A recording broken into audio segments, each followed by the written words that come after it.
Jair Bolsonaro segue em recuperação da cirurgia no Hospital Albert Einstein. Por videoconferência, o presidente já conversa com ministros. Anunciado o grupo de trabalho liderado pelo Itamaraty para tratar de ajuda humanitária à Venezuela. O governo brasileiro reafirma apoio à gestão liderada por Juan Guaidó.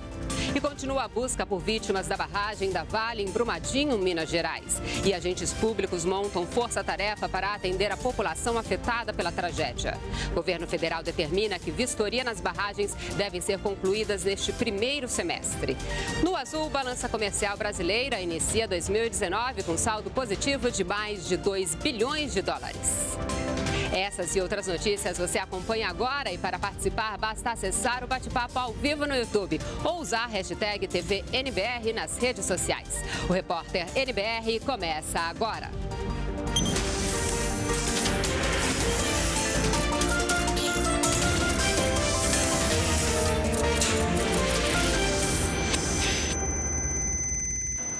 Olá, boa noite. Acompanhe com a gente as notícias do governo federal desta sexta-feira, 1º de fevereiro de 2019. O presidente Jair Bolsonaro se recupera bem da cirurgia realizada no Hospital Albert Einstein e hoje já fez uma videoconferência com ministros. Quem falou sobre o assunto com a imprensa foi o porta-voz Otávio Rego Barros no Palácio do Planalto, aqui em Brasília. A nossa repórter Daniele Popov acompanhou e tem os detalhes. Olá, Daniele, boa noite. Oi, Alessandra, boa noite para você, boa noite a todos. É isso mesmo, Alessandra, o presidente Jair Bolsonaro já está no quarto após 4 dias da cirurgia que foi realizada. De acordo com esse boletim médico que foi divulgado no final da tarde de hoje, o presidente tem se desenvolvido muito bem. Ele está já recuperando alguns movimentos intestinais, o que indica aí a evolução do quadro clínico dele. A alimentação, de acordo com o boletim médico, continua exclusivamente de forma endovenosa, ou seja, o presidente ainda não se alimenta via oral. Também, de acordo com o boletim que foi lido aqui para a imprensa, o presidente continua fazendo fisioterapia, tanto respiratória quanto motor. E essas sessões de fisioterapia, elas estão sendo um pouquinho mais longas.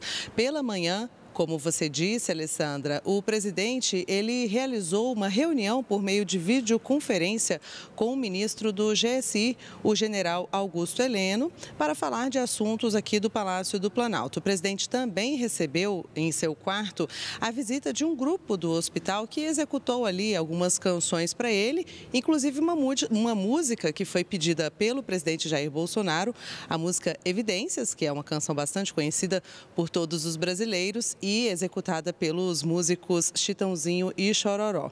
Bom, na parte da tarde, Jair Bolsonaro fez novamente sessões de fisioterapia, caminhou pelo corredor ali onde está internado, o que na avaliação da equipe médica, isso mostra aí a evolução do seu quadro de saúde, indicando, portanto, muito positivo e que em breve ele deve retornar para Brasília.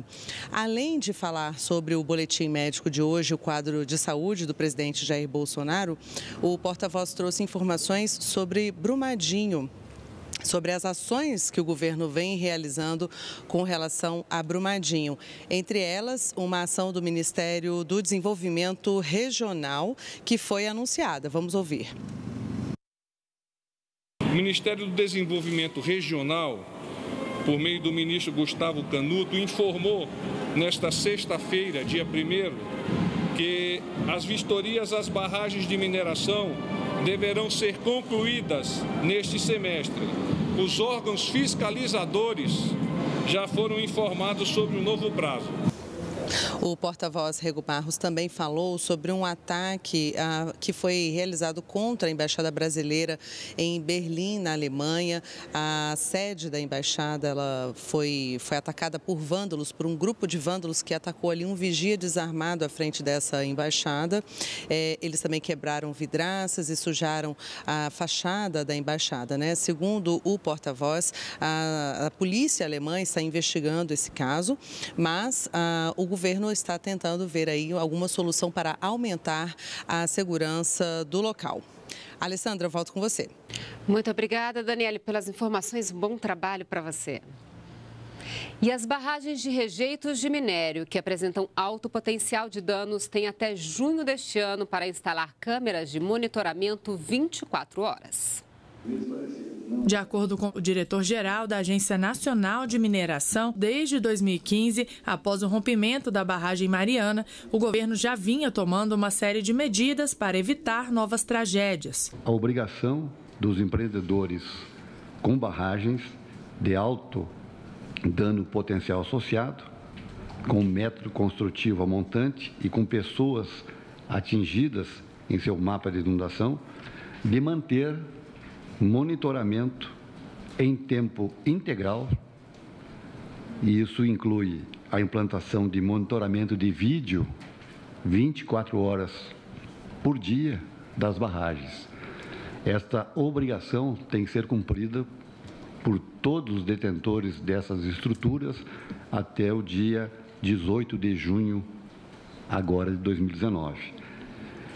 No caso de Brumadinho, a empresa Vale já estava com este vídeo monitoramento implementado, o que servirá à ANM e todas as autoridades envolvidas na apuração da tragédia como material fundamental para a apuração do que realmente lá ocorreu há uma semana. Segundo o Ministério de Minas e Energia, foi encaminhado à Polícia Federal o vídeo do exato momento em que a barragem da Vale se rompeu em Brumadinho. O reservatório era monitorado pela própria empresa por câmeras instaladas em uma área que não foi atingida pela lama. Isso faz parte da realidade como se fosse um avião, uma caixa preta. Não é só isso, está agregado a outros dados, dados técnicos, monitoramento por radar. O sistema de monitoramento e fiscalização de barragens da ANM emitiu 9 alertas de problemas de segurança no ano passado. Em 3 casos, a intervenção evitou que as barragens se rompessem. No caso de Brumadinho, o diretor explica que os dados foram satisfatórios e nenhum alerta foi emitido. Em termos de segurança operacional, ela é classificada como categoria de risco baixo e dano potencial associado alto. A estrutura foi vistoriada em loco pela ANM em meados de 2016 e desde o ano 2017 era monitorada via Sistema Integrado de Gestão de Segurança de Barragens de Mineração. A concessionária Vale apresentou desde 2017, dentro do prazo legal, todas as declarações de condição de estabilidade referentes à estrutura, inclusive a última declaração firmada por auditoria independente. Foi devidamente apresentada em setembro de 2018. De acordo com a ANM, o Brasil possui 839 barragens de mineração, das quais 449 estão submetidas à Política Nacional de Segurança de Barragens. A maioria delas estão localizadas em Minas Gerais e no Pará. Do total, 223 são barragens com dano potencial associado alto. Desde julho de 2016, a agência não aprova nenhum plano de aproveitamento econômico com a utilização de barragem a montante, modelo adotado em Brumadinho, e está estudando o desativamento e a proibição desse tipo de barragem no Brasil. Estamos diante de uma situação complexa, né? Tudo que for necessário ser feito, será reanalisado, será implantado. Garantir que as pessoas afetadas pelo rompimento da barragem em Brumadinho tenham toda a assistência necessária. Para isso, a Secretaria Nacional de Assistência Social do Ministério da Cidadania está na cidade. Os agricultores familiares também vão contar com o apoio extra do Programa de Aquisição de Alimentos. É o que você vai ver na reportagem de hoje de Luana Karen. Emerson trabalhava numa horta no Parque da Cachoeira quando a barragem se rompeu. Nós estávamos lá, perto da horta e tudo, capinando como um dia normal, veio um barulho como se fosse um barulho de chuva, baixinho, baixinho. Esse barulho só estava chegando cada vez mais alto, como se fossem vários tratores trabalhando junto, derrubando um monte de árvore. Aí foi só aumentando o barulho, só aumentando. Aí o que aconteceu? Vamos descer lá embaixo a ver o que aconteceu, nós desceu. Nós desceu lá embaixo, a montanha que nós estávamos era alta da horta. Não chegou a atacar nós, mas chegou a limpar muita gente que estava trabalhando lá, que nós não sabemos quantas pessoas, o certo, que foi levado pelo rejeito, estava trabalhando lá na hora. Nós fez o quê? Quando nós estava trabalhando e tudo, mas os meninos na horta, não, vamos ver o que aconteceu, se tem alguém aí pedindo socorro. Chegou lá, tinha muita gente, tinha umas 4, 5 gente que trabalhava na horta, na lama, pedindo socorro na lama lá. Socorro, socorro, nós tentou jogar a corda e tudo, eles foi afundando aos poucos para dentro, tentando jogar a corda, bambu para salvar, não teve jeito de salvar. A casa dele foi levada pela lama de rejeitos de minério. Agora, Emerson contabiliza o prejuízo. A casa da minha mãe não era 4 cômodos no fundo, era uma água limpinha que dava para você beber lá no fundo. Acabaram com as minas. Lagoa, assim, rejeito veio acabando com as lagoas de pescaria nossa aqui que nós pescávamos. Minha geladeira, tinha 4 geladeiras, 2 da minha mãe e 2 minhas lá. Uma da minha geladeira tinha 60 quilos de traíra, 30 quilos já estava vendido. Perdi tudo, perdemos cavalo que estava no fundo, perdemos, era piscina, tinha lá, tinha sinuca, tinha totó, perdemos tudo. Moto, a moto estava dentro de um cômodo lá na frente, a moto veio parar aqui na frente, entendeu? O que aconteceu? A casa estava meio lá na frente, veio ser arredada pelo rejeito. Então, se tivesse gente dentro da casa, era fatal. A lama passou a 50 metros de onde Dona Augusta mora. Desde então, ela não conseguiu passar uma noite em casa. Então, ninguém está aguentando ficar lá com os urubu e o cheiro horrível.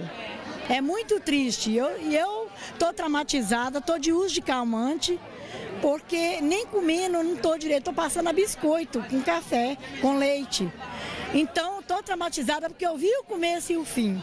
Dos mais novos aos mais velhos, todos aqui têm a história marcada pelo rompimento da barragem do Feijão. Eles sabem que a vida daqui para frente não vai ser mais a mesma e agora buscam meios de sobreviver a essa tragédia. Numa força-tarefa que uniu os governos federal e estadual e a Prefeitura de Brumadinho, uma equipe de assistentes sociais coleta dados de quem foi afetado pelo rompimento da barragem. A ideia é acompanhar a situação de cada um e prestar todo o auxílio necessário. Nós iniciamos com a construção de um sistema que teremos a possibilidade de pegar os dados em formulários que nós estamos chamando de registro inicial.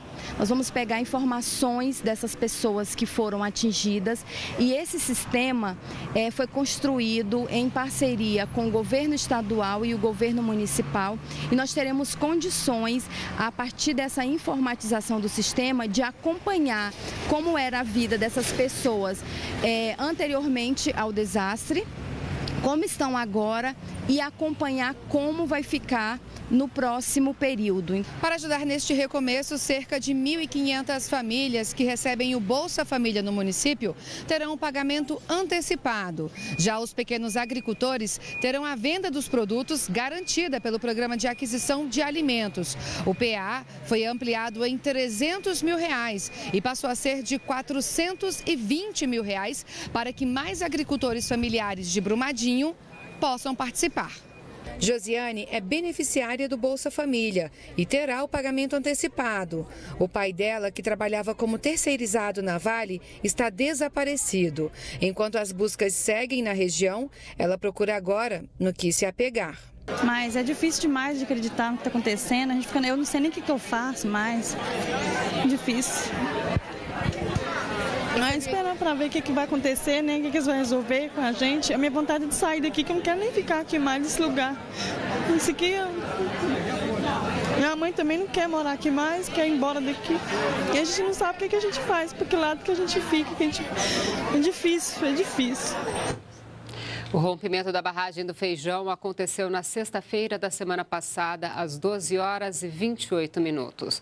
As buscas por vítimas entrou hoje no 8º dia. Segundo o Corpo de Bombeiros, a operação não tem prazo para acabar, mas as chances de encontrar sobreviventes é mínima.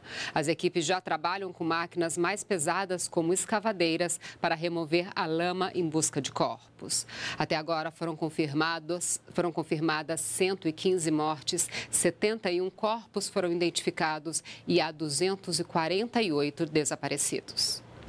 E no próximo bloco, o primeiro mês do ano fecha com saldo positivo na balança comercial. E mais, governo brasileiro estuda ajuda humanitária à Venezuela. Nós voltamos já já.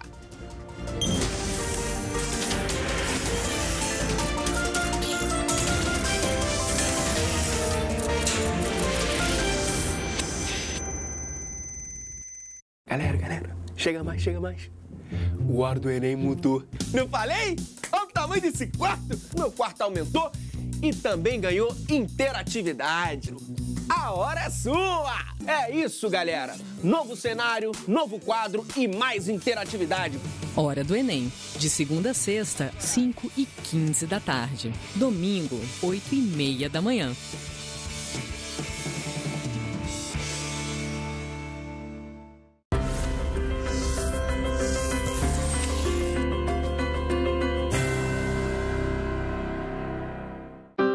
Triste, angustiado, cheio de problemas e sem ninguém para conversar. Então disque 188.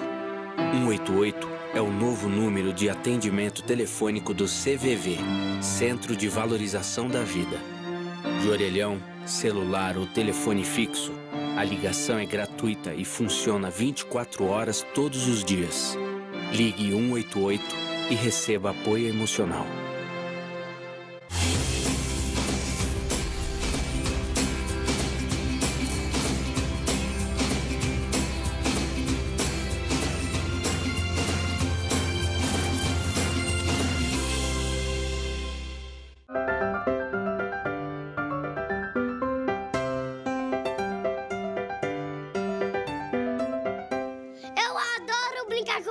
Com a minha mãe.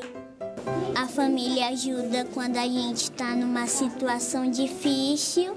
Ela dá carinho, amor.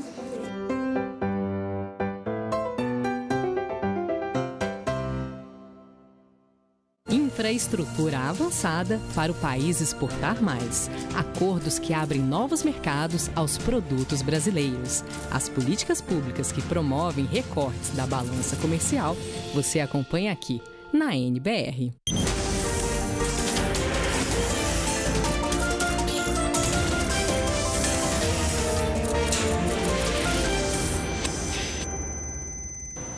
O vice-presidente da República, Hamilton Mourão, participou hoje da abertura do ano judiciário de 2019. A cerimônia no Supremo Tribunal Federal marcou o retorno das atividades do judiciário após o recesso, período que as questões urgentes submetidas ao STF foram analisadas pela presidência da Corte. As sessões ordinárias de julgamento de processos vão ser retomadas na próxima quarta-feira. Durante o discurso, o vice-presidente Mourão afirmou que conta com o STF para legitimar as reformas do governo.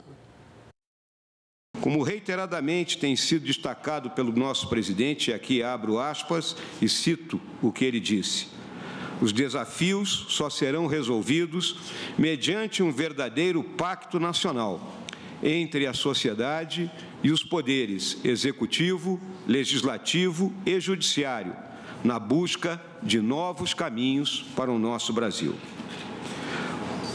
O Poder Executivo, por meio do presidente, vice-presidente e seus ministros, comunga desse sentimento e sente que esses desafios só serão levados a bom termo pelo esforço e a união de cada um de todos os brasileiros. O país necessita de reformas estruturantes, que serão realizadas e certamente ensejarão discussões nas diversas instâncias do Poder Judiciário, sendo certo que chegarão a esta casa. Reconforta-nos saber que esta mais alta corte, com saber e sensibilidade, tomará as decisões que o nosso país precisa. 2018 registrou queda na taxa de desemprego no Brasil. Os dados são do IBGE. A taxa de desemprego no trimestre, que engloba os meses de outubro, novembro e dezembro, ficou em 11,6% e é a menor registrada no ano passado. A queda em relação ao trimestre de julho a setembro foi de 0,3 ponto percentual. Em comparação com o mesmo trimestre de 2017, o quadro se manteve praticamente inalterado. As informações são da Pesquisa Nacional por Amostra de Domicílios Contínua, divulgada nesta quinta-feira pelo IBGE. Também houve queda de 0,4 ponto percentual na taxa média de desocupação no Brasil. Saiu de 12,7 em 2017 para 12,3 em 2018. Esses números mostram uma reversão da tendência observada desde 2015. O mercado de trabalho, segundo a PNAD contínua, mostrou que 2018 foi um ano com redução da desocupação, com um aumento do número de pessoas ocupadas, consequentemente mostra uma desocupação, uma taxa de desocupação menor na comparação com 2017. Os dados da PNAD contínua mostram que nos últimos 3 meses de 2018, 381 mil pessoas conseguiram voltar ao mercado de trabalho, um crescimento de 0,4% em relação ao trimestre anterior. Com isso, 93 milhões de pessoas fecharam o ano passado com uma ocupação. Se comparado com o mesmo trimestre de 2017, o aumento foi ainda maior, 1%. Uma diferença de 894 mil cidadãos que voltaram a ter algum rendimento. Ao longo de 2018, a taxa média de ocupação cresceu 1,3% em relação a 2017, ao passar de 90,6 milhões para 91,9 milhões de pessoas ocupadas. A população desocupada, por sua vez, teve uma diminuição de 2,4%. Foram quase 300 mil pessoas em relação ao trimestre de julho a setembro. No confronto com o igual trimestre de 2017, houve estabilidade. Para os analistas, essa queda do desemprego observada nos últimos meses, ainda que de forma tímida e com uma informalidade significativa, mostra uma recuperação da economia, o que significa uma maior esperança para 2019. A pesquisa do IBGE traz ainda dados sobre a quantidade de empregadores no país. Em 2018, o número atingiu 4.400.000. Em comparação a 2012, o crescimento é de 24,4%, a maioria na faixa dos pequenos empregadores. Criado em dezembro de 2017, o selo AgroMais Integridade é um reconhecimento para empresas que desenvolvem ações de combate à corrupção e desvios de conduta. A iniciativa é do Ministério da Agricultura e as inscrições para 2019 já estão abertas. Mas para participar, a empresa precisa preencher uma série de pré-requisitos. Ela tem que apresentar documentações do ponto de vista de compliance anticorrupção da empresa, ou seja, uma política voltada para relações íntegras da empresa com seus parceiros comerciais e com o público, um canal de denúncia dela, um canal de apuração de denúncias e punição, treinamento de dirigentes,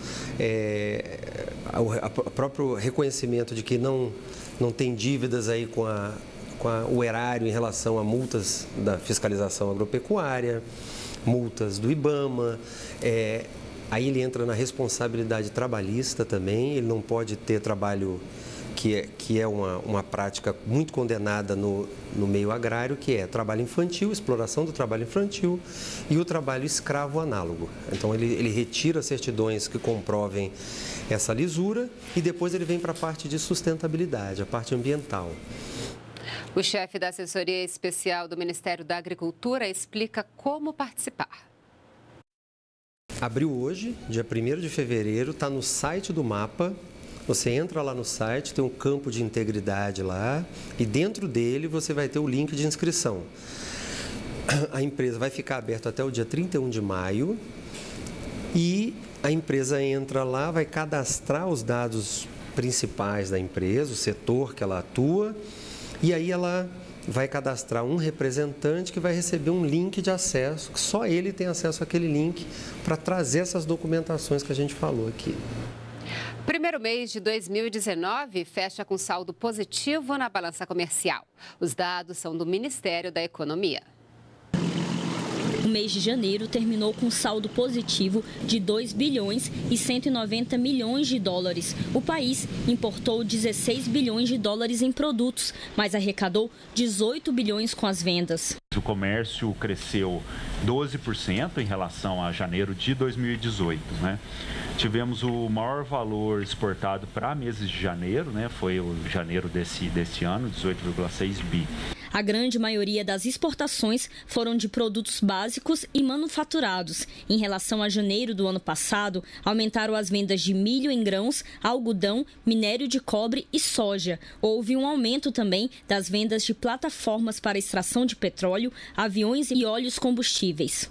China, Estados Unidos, Panamá, Países Baixos e Argentina são as nações que mais compram do Brasil. E neste mês de janeiro, os países da América Central e do Caribe passaram a comprar mais os produtos brasileiros. Na comparação com janeiro do ano passado, na importação, o Brasil comprou mais veículos de carga, helicópteros e máquinas de impressão, mas passou a comprar menos óleo diesel e gás natural. China, Estados Unidos e Alemanha foram os principais mercados fornecedores. O governo brasileiro reafirma apoio à gestão liderada por Juan Guaidó na Venezuela. O Itamaraty anunciou a instalação de um grupo de trabalho para tratar de ajuda humanitária ao país vizinho. Em crise política, econômica e social, a Venezuela tem enfrentado protestos e desdobramentos políticos desde que Nicolás Maduro tomou posse em seu segundo mandato. A oposição não reconheceu as eleições de Maduro, assim como vários países, entre eles o Brasil. Dias depois da posse de Maduro, o presidente da Assembleia Nacional Venezuelana, Juan Guaidó, se declarou presidente interino do país e prometeu trabalhar pelo restabelecimento da democracia com eleições livres. O governo brasileiro, que já declarou reconhecer Juan Guaidó como presidente interino, agora pretende criar um grupo ministerial para discutir temas como sanções econômicas e ajuda humanitária ao país vizinho. De um ponto de vista de pressão externa sobre o regime, né, o congelamento de bens, em muitos casos, é um instrumento útil. Teremos que ver se seria possível implementá-lo. Vamos tentar cuidar disso nessa coordenação. Em muitos casos, sanções específicas podem ajudar a acelerar mudanças políticas. No caso específico, teremos que ver qualquer sanção, se seria compatível, antes de mais nada, com a legislação brasileira e se seria, nesse caso, ainda assim, se seria útil realmente para acelerar a transição. O ministro das Relações Exteriores também falou sobre o fluxo imigratório de venezuelanos no Brasil e que o governo vai continuar recebendo os imigrantes que fogem da crise instalada no país vizinho. Imigrantes venezuelanos continuam sendo acolhidos da melhor maneira que o Brasil pode acolhê-los, como já vinha sendo feito pelo governo anterior. E nós esperamos que, claro, com a normalização da situação na Venezuela, com a recuperação da economia venezuelana, que foi realmente destruída, como eu dizia, deliberadamente pelo regime ditatorial, que com essa evolução, enfim, alguns venezuelanos que saíram desejam retornar. Segundo o chanceler brasileiro, assim que a Venezuela retomar a democracia, os países que compõem o Mercosul podem estudar a volta da Venezuela ao bloco econômico. Quando a Venezuela voltar a poder cumprir com os requisitos democráticos do Mercosul, é algo que pode voltar a ser pensado. Espero que cheguemos num dia em que isso possa ser uma possibilidade concreta. Nós ficamos por aqui. Toda a nossa programação você acompanha ao vivo pelo site da NBR e pelo canal no YouTube. Acesse também o perfil nosso no Twitter e você pode ainda mandar sugestões de reportagens e dúvidas sobre programas e ações do governo federal para o nosso WhatsApp. Então, anote aí, é 61998678787. Acompanhe agora um vídeo sobre as ações dos primeiros 30 dias de governo do presidente Jair Bolsonaro. Uma boa noite para você e continue com a gente na NBR e a TV do Governo Federal.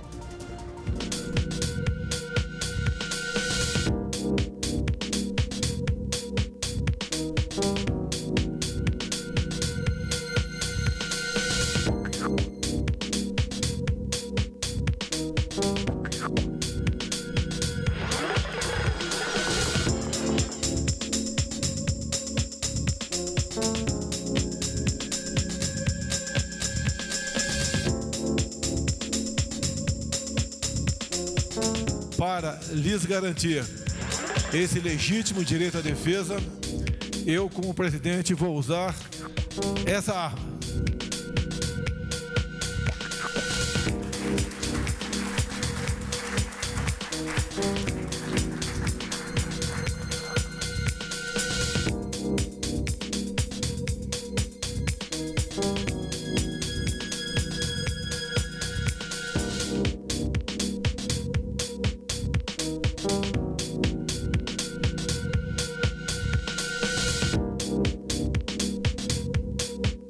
uma das metas que está sendo estabelecida pelo governo é no sentido de criar mecanismos que nos permitam combater essas fraudes, dar eficiência ao sistema.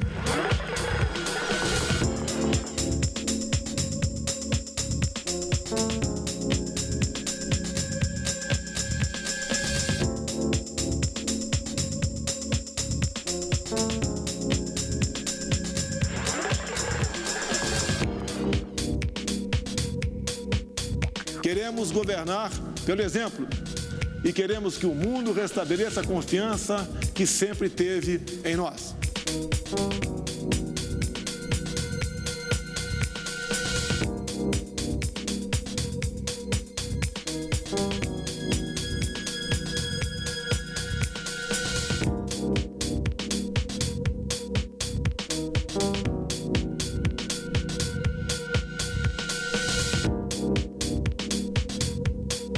O governo federal, bem como o governo estadual, tomaram todas as providências de imediato para ajudar a minimizar a dor dos familiares.